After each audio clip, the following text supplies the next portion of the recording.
नमस्कार। मैं आशीष राठौर आपका फिर से एक बार स्वागत करता हूं। राउज एवेन्यू कोर्ट से आम आदमी पार्टी के संयोजक अरविंद केजरीवाल को बहुत तगड़ा झटका लगा है। एक तरफ तो इन्फोर्समेंट डायरेक्टरेट मनी लॉन्ड्रिंग मामले में जमानत देने की पूरी तरीके से विरोध कर रही है कोर्ट में। दूसरी तरफ सीबीआई शराब घोटाले मामले में शिकंजा कस चुकी है। रिमांड मिल रहा था, लेकिन कैसे राउज एवेन्यू कोर्ट ने बड़ा तगड़ा झटका दे दिया है, जिससे पूरी आम आदमी पार्टी लॉबी जो है वो पूरी तरीके से सन्नाटे में चला गया है। दोस्तों, सबसे पहले तो आपको यह बता दें कि जनता भरोसा करके किसी को वोट देती है और वो मुख्यमंत्री बनाती है, लेकिन 3 महीने हो गए और अरविंद केजरीवाल अभी तक उन तमाम जनता से जाकर के मुलाकात नहीं करी। लेकिन दिल्ली में जनता त्राही त्राही कर रही है पानी को लेकर के, और भी तमाम ऐसी समस्या हैं। एक ऐसे इकलौते सीएम बन चुके हैं अरविंद केजरीवाल, जो तिहाड़ जेल में बैठे हुए हैं लेकिन इस्तीफा नहीं दिया।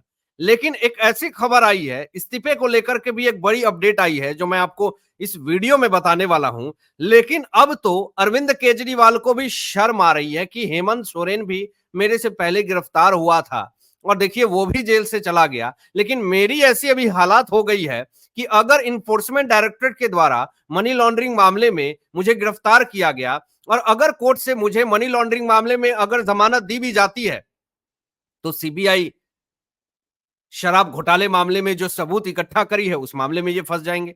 मतलब अगर अरविंद केजरीवाल को जमानत चाहिए तो ईडी और सीबीआई दोनों की तरफ से जमानत मिलनी होगी। लेकिन जो खबर आ रही है उससे तो कहीं भी दूर दूर तक नहीं दिखता कि अरविंद केजरीवाल को जमानत मिलेगा। जरा आपको खबर दिखाते हैं। खबर आई है दोस्तों अभी अभी थोड़े देर पहले कि शराब घोटाले मामले में राउज एवेन्यू कोर्ट ने 14 दिन के लिए जेल भेज दिया है। सीबीआई के कस्टडी में थे ये। सीबीआई ने इनको गिरफ्तार किया था। जब राउज एवेन्यू कोर्ट की वैकेशन बेंच की जज न्याय बिंदु ने जब जमानत दिया था, तो इनको लगने लगा कि मुझे जमानत मिल जाएगी और इन्होंने ऐलान भी कर दिया और इनके पार्टी के कार्यकर्ता ढोल बजाने लगे, पटाखे फोड़ने लगे। उससे पहले क्या हुआ, स्टे लगा दिया गया। Enforcement directorate Delhi high court जाती है और वहां पे स्टे लगा दी जाती है। अब यहां मामला यह हुआ कि इन्फोर्समेंट डायरेक्टरेट ने तो पूरी तरीके से शिकंजा कस दिया, लेकिन जैसे ये सुप्रीम कोर्ट में गए, दरवाजा खटखटाया आम आदमी पार्टी ने, अभिषेक मनु सिंघवी ने, उससे पहले सीबीआई दबोच लेती है अरविंद केजरीवाल को तिहाड़ जेल से ही। और अब देखिए ये खबर आ गई है कि इनको 14 दिन के लिए लंबा जेल भेज दिया गया है। अब देखिए एक बड़ा स्टेटमेंट जो है वो आपको मैं दिखा देता हूं। यहां पर साफ सीबीआई ने क्या कहा है कि जांच और न्याय के हित में अरविंद केजरीवाल की हिरासत जरूरी है। यह बहुत बड़ी और ब्रेकिंग खबर है। अब इसी पॉइंट को आधार बना करके कोर्ट में प्रस्तुत किया जाएगा। और देखिए अगर सीबीआई ये बात कह रही है कि जांच और न्याय के हित में दिल्ली के सीएम अरविंद केजरीवाल की हिरासत जरूरी है, तो देखिए दिल्ली के सीएम भले इस चीज को ना समझे, कानूनी प्रक्रिया को ना समझे और ना मदद कर रहे हो, लेकिन राउज एवेन्यू कोर्ट ने पूरी तरीके से समझा और 14 दिन के लिए इनको जेल भेज दिया। और अब क्या है कि सीबीआई अच्छे तरीके से जांच करेगी। देखिए कोर्ट में सीबीआई ने क्या कहा वो तो आपको बताते हैं, लेकिन ये बात तो आप समझ लीजिए कि सीबीआई के शिकंजा से अरविंद केजरीवाल का सरकारी पावर भी छीन सकता है। उसके बाद इनको इस्तीफा भी देना पड़ सकता है, क्योंकि देख लीजिए आप खुद, क्योंकि इन्फोर्समेंट डायरेक्टरेट शिकंजा पहले से कस चुकी है। अब सीबीआई भी पहले से शिकंजा नहीं कसी थी, लेकिन अब शिकंजा कस चुकी है। तो ऐसे हालात में आप एक सीएम हैं, प्रेजेंट सीएम हैं, और ऐसे हालात में एजेंसियां आपके ऊपर शिकंजा कस रही है, सबूत आपके खिलाफ मिल रहे हैं। अब ऐसे आधार में आप कैसे दिल्ली के सीएम रह सकते हैं? और अब तो जनता भी विरोध करने लगी है। अब खबरें ये भी आ रही है सूत्रों से कि अंदर ही अंदर आम आदमी पार्टी के कुछ नेता कार्यकर्ता आपका विरोध कर रहे हैं।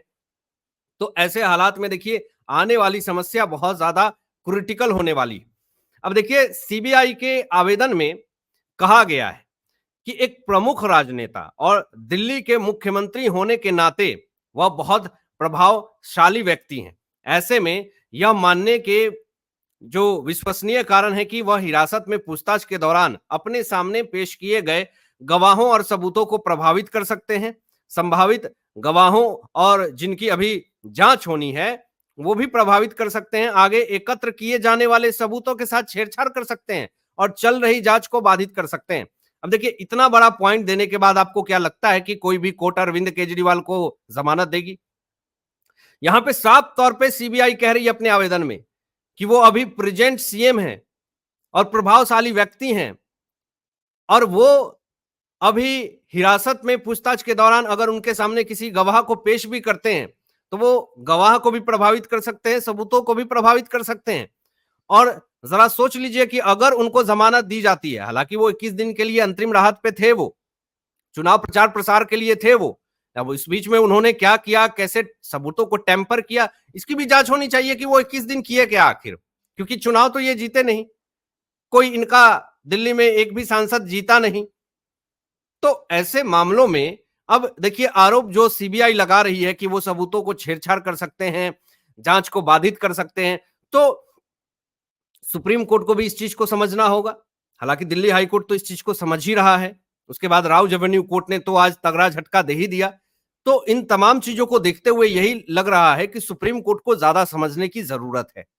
अब देखिए, यहां पर केंद्रीय एजेंसियां ने जो आरोप लगाया है दोस्तों, अरविंद केजरीवाल जो हैं अपने सहयोगी विजय नायर को बचाने की कोशिश कर रहे हैं। अब देखिए, यहां पर केजरीवाल ने अपने सहयोगी विजय नायर की दिल्ली में शराब कारोबारी के हितधारकों के साथ बैठकों के बारे में सवाल को टाल दिया। जब पूछा गया कि विजय नायर जो है शराब घोटाले मामले में जो बैठक हुई थी इसके बारे में कुछ बताइए, सवाल को टाल दिया, कुछ बताया ही नहीं, साफ सूंघ गया। ऐसे तो बहुत बोलते थे आप, ऐसे तो बहुत लोगों का नाम बताते थे, बीजेपी के तमाम नेता का आप नाम लेते थे कि बीजेपी ने ये किया वो किया। जब आपसे सवाल पूछे जा रहे हैं, विजय नायर को आपने सरकारी आवास दिए हुए थे, क्या हुआ वो सब बताएं। विजय नायर कौन है, आपके करीबी है, मीडिया सेल के आदमी है, इनको बताना चाहिए। अब देखिए, यहां पर आगे ये भी कहा गया, एजेंसी ने आरोप लगाया कि केजरीवाल इस मामले में जो है शराब घोटाले मामले में, कारोबारी के साथ बैठक के मामले में आरोपी मंगुटा श्रीनिवासुलु रेड्डी और अर्जुन पांडे तथा मुथा गौतम के साथ अपनी बैठक के बारे में उचित स्पष्टीकरण देने में असमर्थ रहे हैं। यानी जब पूछा गया मंगुटा श्रीनिवासालु रेड्डी और अर्जुन पांडे तमाम लोगों के बारे में जब पूछा गया तो इसके बारे में भी अरविंद केजरीवाल ने इन सब सवालों को टाल दिया। अब इससे क्या पता चलता है? इससे यही पता चलता है कि ये अपने आप को बचाने के लिए ये किसी भी हद तक गिर सकते हैं, कुछ भी कर सकते हैं, झूठ बोल सकते हैं, और यही वो कर रहे हैं। अब देखिए, यहां पर खबर यह भी आ रही है दोस्तों कि 12 जुलाई तक अरविंद केजरीवाल जो हैं वो न्यायिक हिरासत में रहेंगे। बहुत बड़ी और ब्रेकिंग अपडेट मैं आपको दे रहा हूं। और जरा ये भी देखिए कि इनके नेता जो हैं गोपाल राय ने एक ऐसा स्टेटमेंट दे दिया है जो कंट्रोवर्सी क्रिएट हो रही है। अब देखिए, गोपाल राय पहले भी चीख करके चिल्ला करके बहुत कुछ इन्होंने बोला, जेल का जवाब, वोट से, ऐसे तमाम चीजें वो बोले, लेकिन एक भी इनका उठाया हुआ आवाज आज तक सही नहीं हुआ। और कहा कि ये क्या बोलता है यार। अब देखिए, यहां पर गोपाल राय कह रहे हैं कि ट्रायल कोर्ट ने अरविंद केजरीवाल जी को जमानत देते हुए कहा कि केजरीवाल जी के खिलाफ कोई सबूत नहीं है। मैं आपको बता दूं, लीक करके बताता हूं कि ट्रायल कोर्ट ने अभी तक एक बार भी ऐसा नहीं कहा है कि अरविंद केजरीवाल के खिलाफ कोई सबूत नहीं है। ये इनका मनगढ़ंत स्टेटमेंट है। ये मीडिया में इनको स्क्रिप्ट एक दिन पहले मिलती है कि यही बोलना है, और ये झूठा प्रोपोगेंडा रचते हैं और झूठी अफवाहें फैलाते हैं।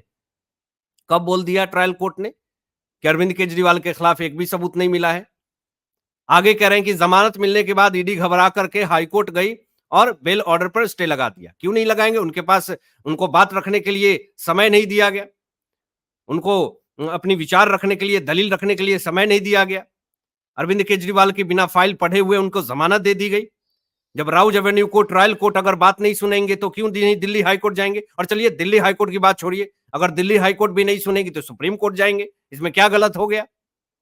अब यहां आगे देखिए क्या कह रहे हैं गोपाल राय कि जब सुप्रीम कोर्ट में सुनवाई होनी थी तो एक दिन पहले सीबीआई ने अपना आका के इशारे पर केजरीवाल को गिरफ्तार कर लिया। बताइए, आका किसको कहा जा रहा है?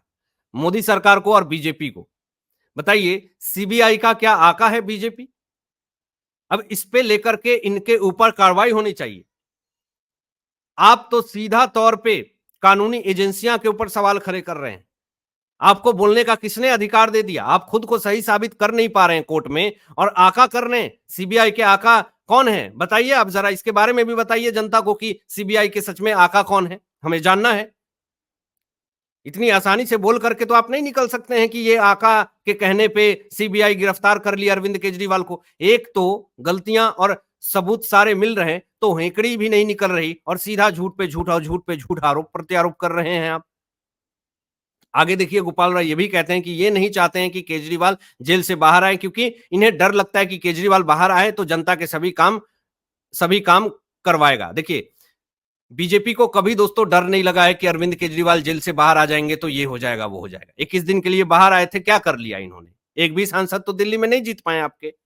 और 21 दिन में तो 30 मार खान वाली काम नहीं कर दिया आपने कि दिल्ली में पानी की समस्या को खत्म कर दिया आपने। और देखिए, जेपी नड्डा साहब ने यह भी एक बार कहा था कि हमें कोई फर्क नहीं पड़ता है कि अरविंद केजरीवाल जेल से निकले या जेल में रहें, उनसे हमें कोई मतलब नहीं। यहां तक क्लियर कर दिया। और ये जो लंबा चौड़ा फिलॉसफी झाड़ रहे हैं गोपाल राय, इसके बारे में क्यों नहीं बात करते हैं?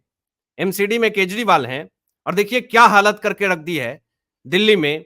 जनता जो है त्राही त्राही कर रही है, पानी की समस्या से ग्रसित है, गंदी पानियां, नाली सीवर की पानियां निकल करके घरों में जा रही है। ये देखिए क्या हालात करके रख दिया है दिल्ली में। अब ऐसे हालात में अगर गोपाल राय इस तरह की घटिया स्टेटमेंट देंगे तो कहीं ना कहीं जनता तो विरोध करेगी ही। हालांकि दोस्तों, आप क्या सोचते हैं इन तमाम मुद्दों पे अपने विचार व्यक्त कीजिएगा और ऐसे ही लेटेस्ट अपडेट पाने के लिए इस चैनल को सब्सक्राइब करके बेल आइकन प्रेस कर लीजिएगा और अपने दोस्तों में शेयर कीजिएगा। Thanks for watching my video. जय हिंद, सत्यमेव जयते।